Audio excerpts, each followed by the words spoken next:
আসসালামু আলাইকুম ওরহমতুল্লাহি ওবরকাতুহ। প্রিয় মুসলিম ভাই এবং বোনেরা, পিতামাতা আল্লাহ সুবহানাহু ওয়া তাআলার দেওয়া পৃথিবীর সবথেকে বড় নিয়ামত এবং পিতামাতা তাদের সন্তানদেরকে সকল প্রকার স্বার্থের ঊর্ধ্বে গিয়ে ভালোবাসেন এবং সন্তানদেরকে ছোট থেকে স্নেহ মমতা দিয়ে বড় করে তোলেন। এই পিতামাতার অধিকার এবং পিতামাতার প্রতি আমাদের ব্যবহার কেমন হবেন, এই সকল বিষয়ে আল্লাহ সুবহানাহু ওয়া তাআলা কোরআনুল কারীমের মধ্যে নির্দেশনা দিয়েছেন। বিশ্বনবী মুহাম্মদ রাসূলুল্লাহ সাল্লাল্লাহু আলাইহি সাল্লাম হাদিসের মধ্যে নির্দেশনা দিয়েছেন।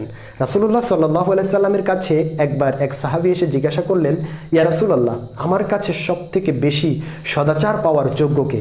রাসূল সাল্লাল্লাহু আলাইহি সাল্লাম বললেন, উম্মুকা, তোমার মা। ব্যক্তি আবার বললেন, তারপরে কে? রাসূল সাল্লাল্লাহু আলাইহি সাল্লাম বললেন, তোমার মা। ব্যক্তি আবার বললেন, তারপরে কে? রাসূল সাল্লাল্লাহু আলাইহি সাল্লাম বললেন, তোমার মা। ব্যক্তি আবার বললেন, ইয়া রাসূলুল্লাহ, তারপরে কে? রাসূল সাল্লাল্লাহু আলাইহি সাল্লাম বললেন, তোমার বাবা।